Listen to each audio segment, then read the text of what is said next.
मेरे आराध्या, मेरे परम आराध्या श्री श्री 1008 श्री संकट मोचन सरकार के श्री चरणों में प्रार्थना प्रतिज्ञापन करते हुए आपसे भी प्रार्थना, आप आकर के अपने आसन पर विराजमान हो।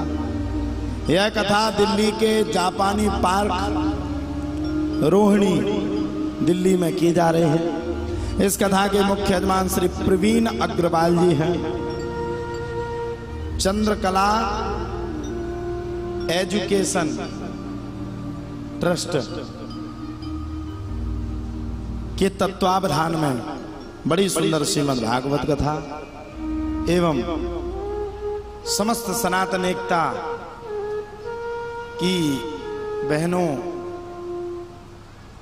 के अथक परिश्रम के द्वारा श्रीमद् भागवत कथा मुख्य हमारे चंद्रकला एजुकेशन ट्रस्ट और श्री प्रवीण अग्रवाल जी, आप श्री इतनी मुखरता के साथ इस कथा को श्रवण कर रहे हैं, शांत स्वभाव के साथ कथा को सुन रहे हैं। संपूर्ण व्यवस्थाएं आप श्री के द्वारा की गई। एक बार जोरदार ताली हमारे समस्त यजमान परिवार की।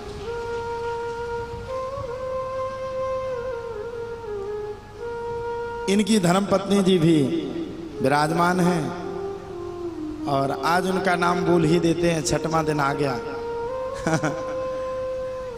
श्रीमती दीप्ति कल ये बोली हमारा नाम बताओ।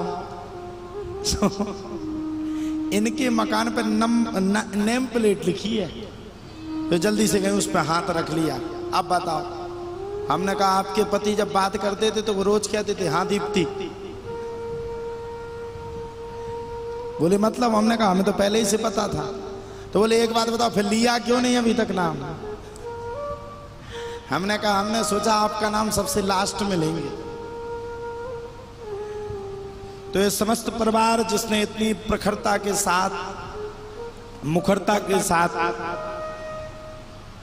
इस कथा को श्रवण कर पाया, पान कर पाया, रसस्वादन कर पाया, उस सभी परिवार को मैं खूब खूब शुभकामनाएं, खूब खूब शुभाशीष देता हूं और ईश्वर से कृपा मांगता हूं। ऐसे ही भगवान आपको इससे 6 गुना, 10 गुना, 20 गुना तक सक्षम करें कि आगे चल के आप धार्मिक कार्यों में हिस्सा बनते रहे। कल आप सभी ने श्रवण किया होगा, कल भगवान ने क्या किया? क्या किया? किसकी पूजा करवा दी? किसकी करवाई? 56 भोग तो सब खा गई, पूजा का पता नहीं। आया है अब तो कछु तो गुस्सा के बोले गोवर्धन, और मैंने कह रहे रोज समझाते हैं फिर भी नहीं मानता। भगवान ने गोवर्धन की पूजा करवा डाली। अब बताओ आप, आपके ही पास में है गोवर्धन, कहीं दूर नहीं है। यहां से पास ही में है। गोवर्धन पर्वत कितना बड़ा पर्वत है? 21 किलोमीटर का पर्वत है। 7 कोस की दो पर कम्मा, 7 या 21 माना जाए तो एक कोस में 3 किलोमीटर। बताओ साहब, भगवान ने अभिमानी आदमी को छोड़ करके गोवर्धन की पूजा करवा दी। भगवान कहते हैं अभिमानी आदमी से सही तो एक पत्थर है। हाँ सच्ची बात है। अब आज बता ही देता हूं, कथा का 6वां दिन है, कल हमें जाना है। जब पहली बार हमने प्रवीण जी को देखा तो हमने मन में विचार किया यार ये दुबला पतला सा आदमी चश्मा लगाए हुए बैठा है, इतनी बड़ी कथा ये करवा लेगा? बुरा मत मानना, ये मन के भाव हैं जो आज निकाला। अच्छा, इन्होंने मुझसे कहा गुरुजी आप तो सिर्फ और सिर्फ डेट दीजिए, कथा हो जाएगी। तो मैंने फिर से देखा 1-2 बार, मैंने कहा अरे करवा लेगा क्या? इतनी बड़ी कथा, जर्मन हैंगर सब कुछ लगवा लेगा यार। बाद में हमें पता चला कि भैया सब कुछ समस्त कार्य इन्होंने अपने ऊपर लिया। ये कई जगह गए भी और इनके लोगों ने इनसे कहा भी कि आप सहयोग मांगो। इन्होंने कहा देखो जी हम पे सब कुछ मांग सकता है लेकिन सहयोग नहीं मंगा सकते। और आज भी इनके पास बैठने से ये लगता ही नहीं कि ये करोड़पति आदमी है। अपने हाथ से भोजन परसना, अपने अभी रोज अपने हाथ से भोजन परसेंगे, हमें खिला देंगे, हमारे लोगों को खिला देंगे। आज हमने अपने लोगों को समझाया, हमने कहा कुछ सीखा तुमने प्रवीण जी से? बोले नहीं।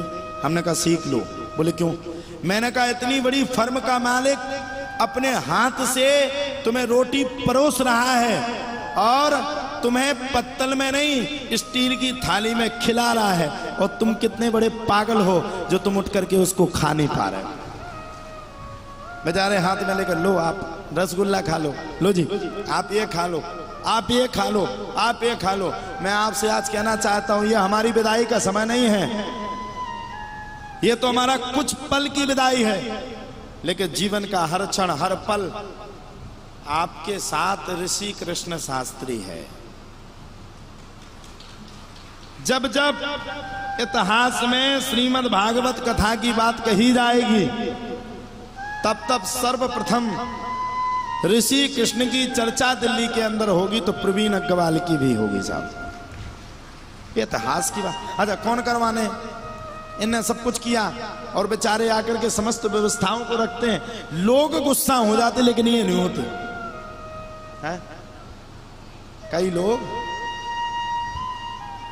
यस्तों को भड़क जाए तो 15-20 मिनट में शांत ही ना हो, लेकिन मैंने प्रवीण जी को देखा ये हंसते ही रहते। कोई ऐसे इतना भड़क जाए कि ये लगे कि ये पूरी बिल्डिंग ही ना गिरा दे एक मुक्का से। हाँ, फिर प्रवीण जी कभी नहीं। मैं आप सभी से भी प्रार्थना करता हूं, कोई भी मजबूरी आपके सामने आ जाए, संयम बरतना और संयम को रखना ये आपके जीवन में सबसे आवश्यक है।